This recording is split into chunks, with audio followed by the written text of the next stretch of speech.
Welcome to the Thrive Show, where we offer you practical advice that can be implemented into your daily spiritual lives to help you build a thriving home and a thriving sphere. Thanks for joining us. Hello, everybody, and welcome to this episode of the Thrive Show. We're glad that you could join us today, and it's our mission here at First Church of Christ that you thrive in your homes and thrive in your spheres, and the only way to do that is if you thrive in your relationship with God as well. Today, I'm joined with our guest, Ken Engle. Ken and his wife Jill have been part of the FCC family since 1990, so going on 30 years here. And he's been an elder, or is currently an elder here, and has been for the last 3 years. So welcome, Ken. Thanks for joining us. Good to be here.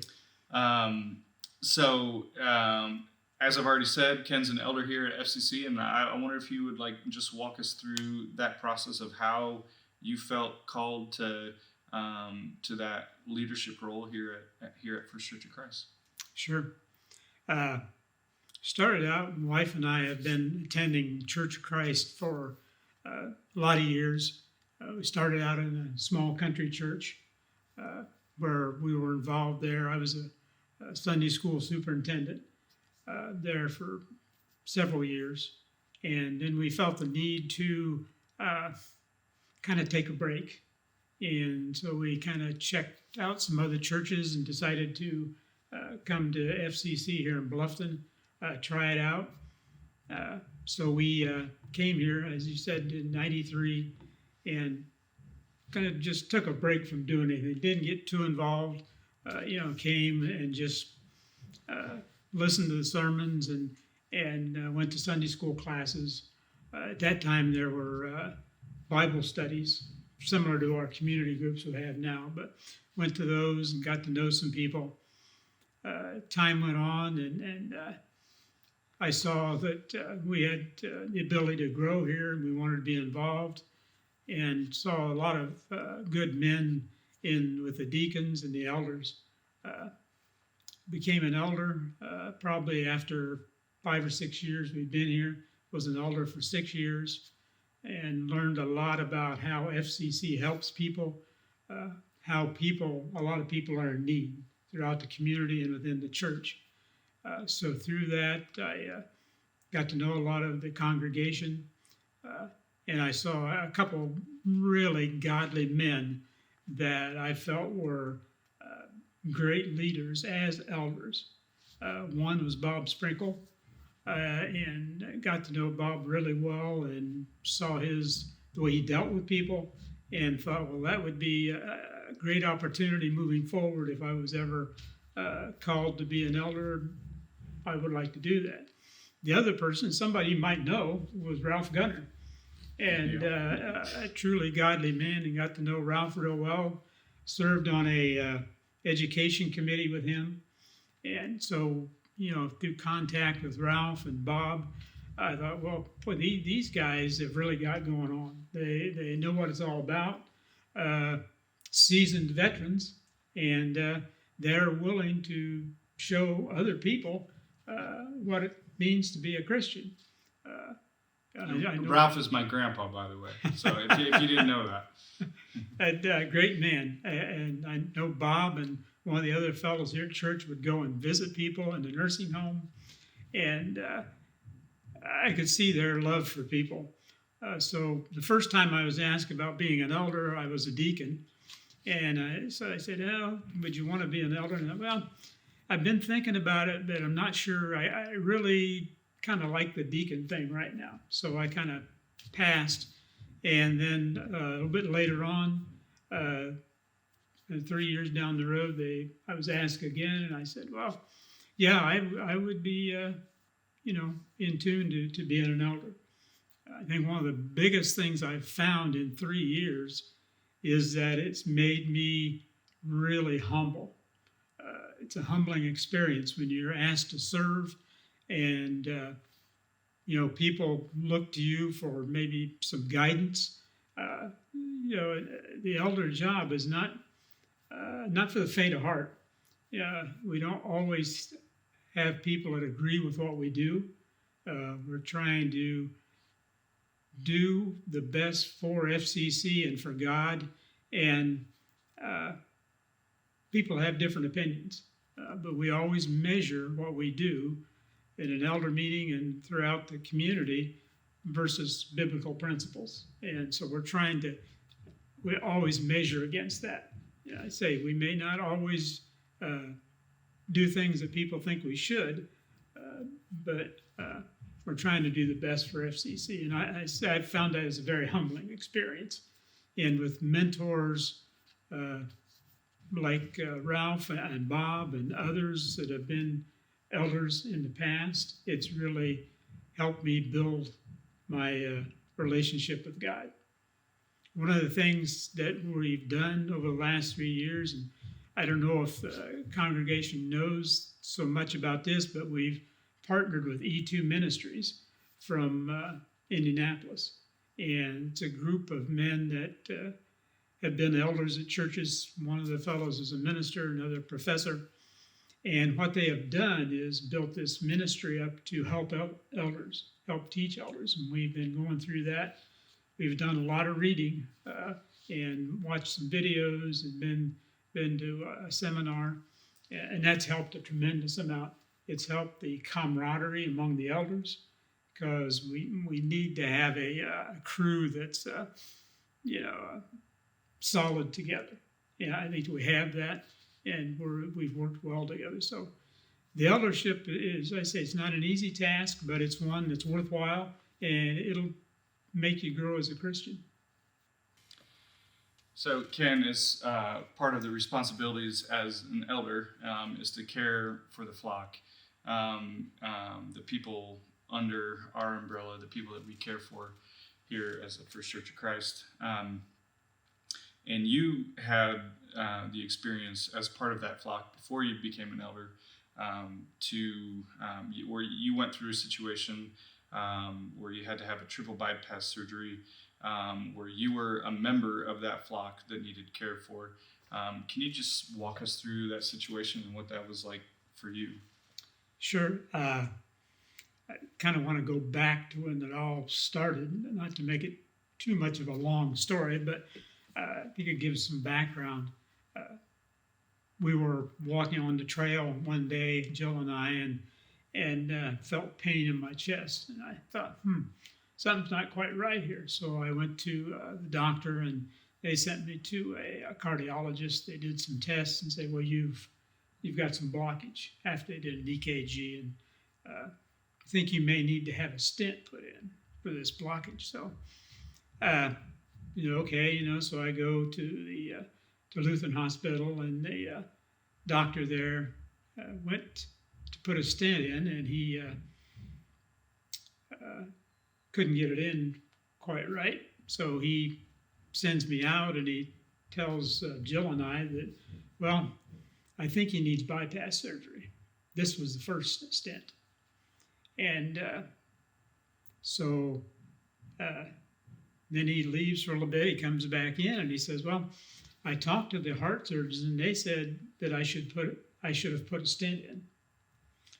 Well, that didn't really set well with this doctor. He was overruled, and I could just tell. So he says, well, so I got to schedule another time to actually put that stent in. So he did, and the stent was put in. I got along fine for several years, still saw the heart doctor, cardiologist. And I remember every year, and it was probably, I think 2002, I had the stent put in.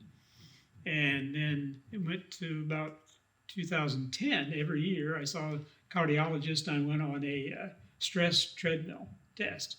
And I remember praying before every treadmill test, Lord, get me through this, and he did. He was right there. I could feel God's presence. And I thought at that time, boy, if you didn't have God in your life, how tough it'd be to go through these procedures and stuff. So anyway, I was doing good till about 2011, and still felt fine. And the cardiologist says, well, I've seen some stuff in your EKG that doesn't look quite right to me. So I want you to go have another heart cath. So back to Lutheran again. Lo and behold, 9 years later, same guy, doctor comes in, and he says, well, he goes in, does the heart cath. He's going to put a stent in.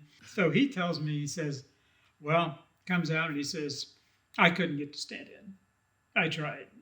I just couldn't get that stent in. He says, you're going to need bypass surgery. I said, well, okay, I'm here, So he went ahead and scheduled that. And I don't know, there were several people from the congregation came and talked to me, and gave me encouragement. And some I knew well, some I didn't know hardly at all. And that was the reassuring thing, that people care about you, And I've been a kind of a kidder all my life, or a sarcastic person. I don't know, maybe a little bit of both. So I'm right there with you, by the way. Good.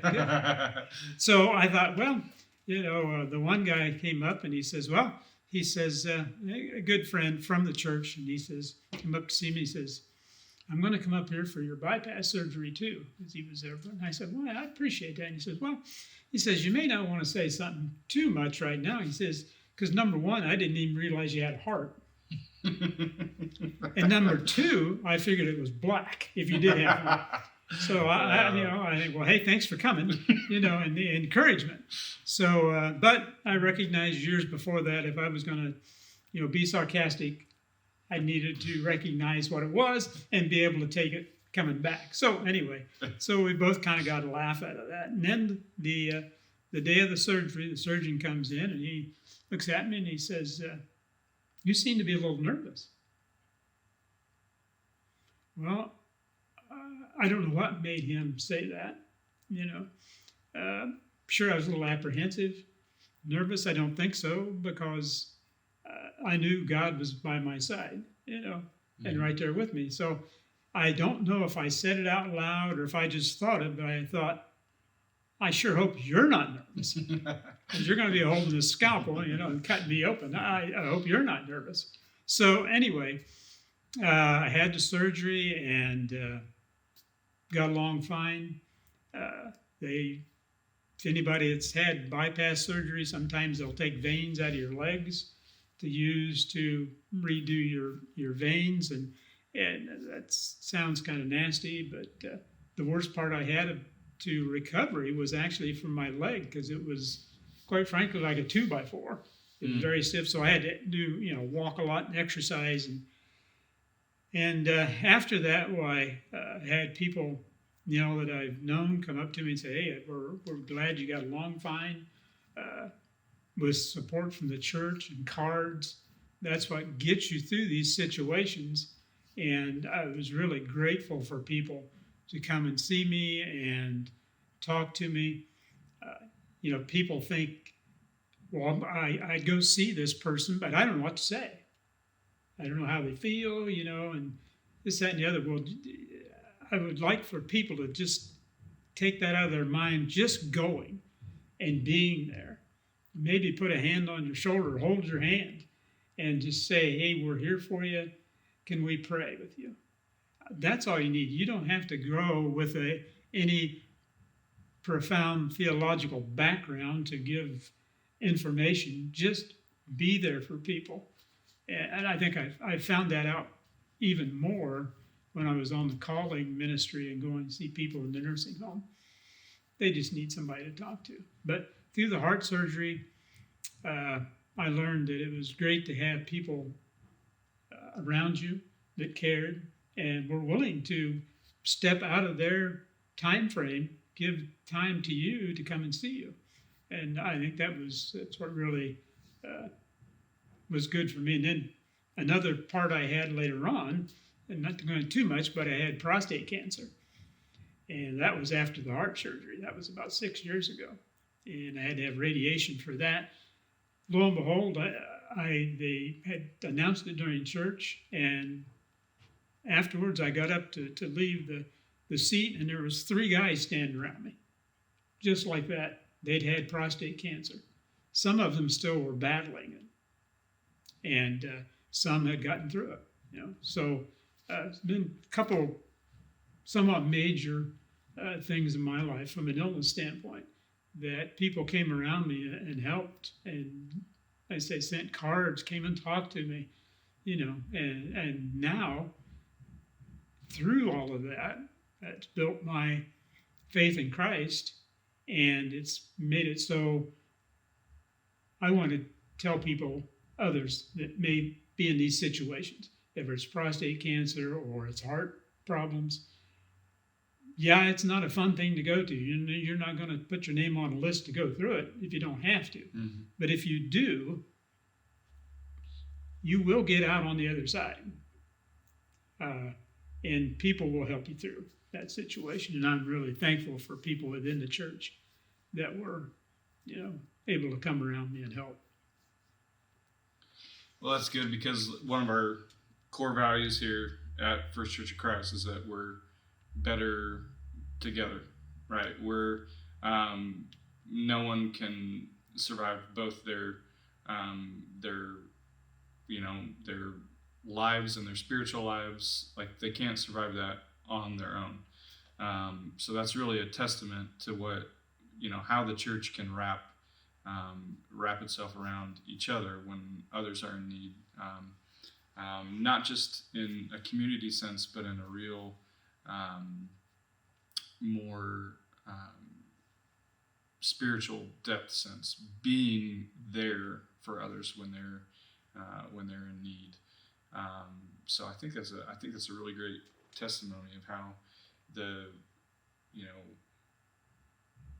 how even before we established that as a core value, how that right. It was already a thing, right? Mm-hmm. But is there any specific advice that you could give to people watching now who that maybe, I know you already said, like, step out of your comfort zone, things like that, but is there any specific advice that you can give to anyone out there on how they can maybe take that step to being there for others when maybe it's not like I said, maybe it's out of their comfort zone?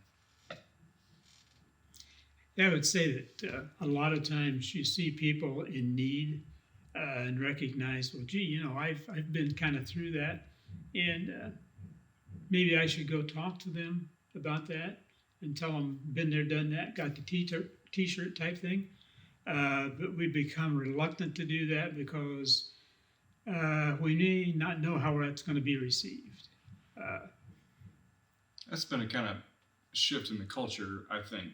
Like, if you think back, decades ago, like, stepping out of your comfort zone, like, it might not even been out of your comfort zone, like, just to go talk to someone and, be there for someone, ask how they're doing. Like, now I feel like we have this, like, reluctance as not just the church, but, like, as a society of, like, oh, I don't want to impose myself right.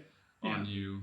But that's not the way the church should be, right? Right. We should be able to, like, offer that help to people in need without fear of, like, imposing. Because judging from your testimony, would you have felt imposed upon?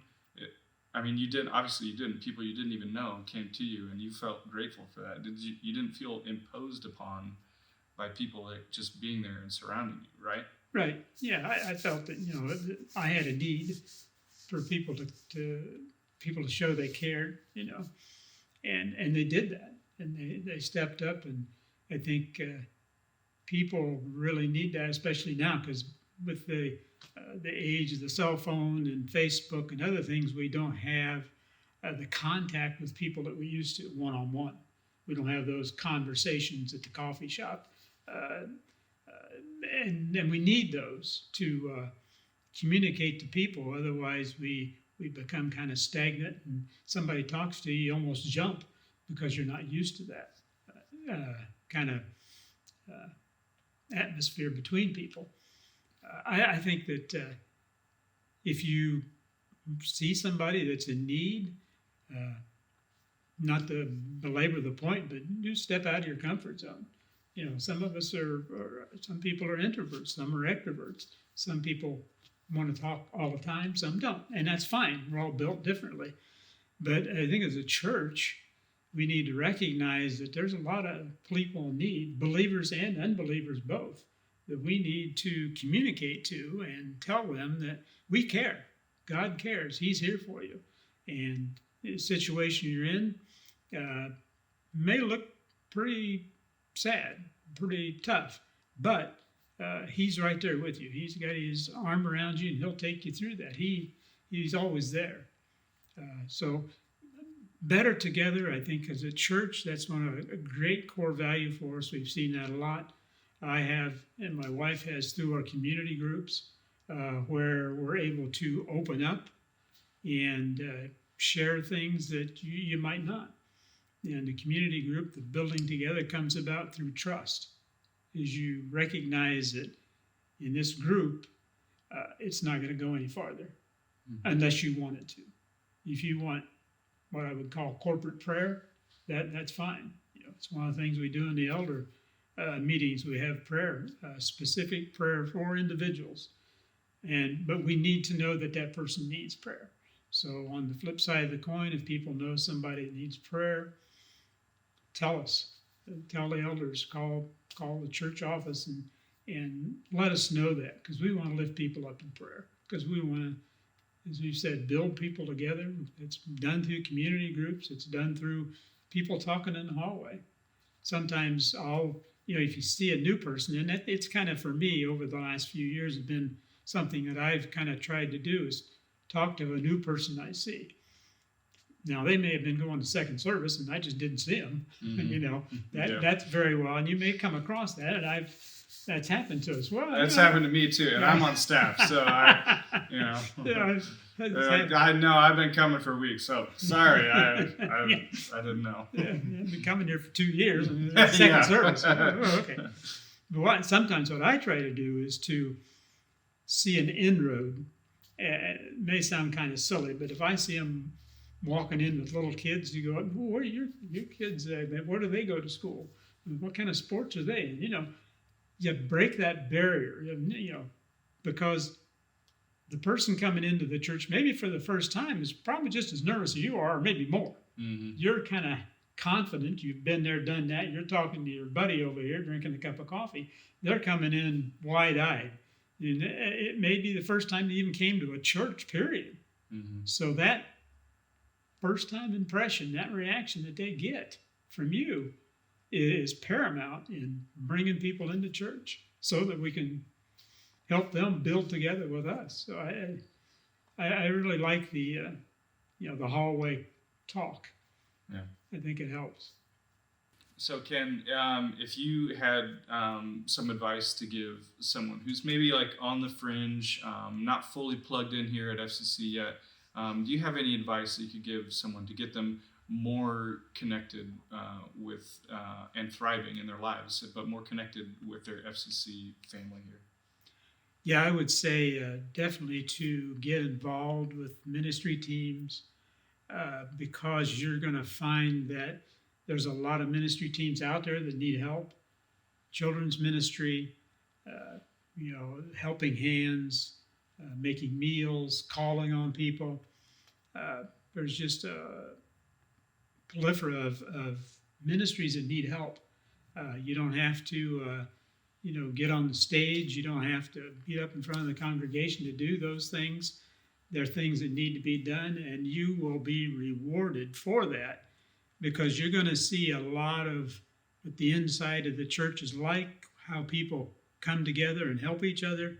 And you're going to feel a lot closer to God through those people. And you're going to feel a camaraderie come around you and be involved with your family as well as you bless others. And I think one thing for the church, we need to be better together through working in these ministries and recognizing that's going to bring you closer to God, probably bring your family closer together. And you will definitely benefit from working in ministries for FCC. I think you'll be blessed beyond measure through that. Well, yeah. Aside from being better together, what we really want from you guys is to thrive, again, in your homes and in your spheres, and with your relationship with God. And the only way to do that sometimes is to step out of your comfort zone. It's our hope, it's our prayer as staff, as elders, that you guys do that. You guys help care for each other and just be better together. So thanks for joining us on this episode of the Thrive Show. Thank you, Ken, again, for coming and joining us. Thank you for having me. Appreciate it. Yeah, we appreciate you as well. You guys have a good one, and thrive. Thanks for tuning in to this episode of The Thrive Show. Our vision at the First Church of Christ is to build thriving homes and thriving spheres, and that can only happen with a thriving relationship with our God. Now, if you want a fun and interactive way to get your household thriving in all those areas, you're definitely going to want to check out this new game that we've created. It's called the Thrive Deck, and it's available now. To play the game, simply draw a card from the deck once a week and do whatever the challenge says. If the challenge doesn't apply to your household, do the option instead. And if the challenge isn't quite challenging enough, then you have a bonus option you could do as well. Each card has a designated challenge based on one of the 3 different categories. One focuses on your home. These challenges are designed to help you thrive in your household, whether you live alone or with a spouse or with children. Another category emphasizes your relationship with God by offering new ways to encourage growth in your personal spiritual life. The last category prioritizes your relationships within your personal spheres of influence. These cards might challenge you to step out of your comfort zone with friends, coworkers, or acquaintances and help you all thrive in your relationship with God. So are you up for the challenge? Visit the FCC Welcome Center to purchase yours and keep thriving in your homes and in your spheres.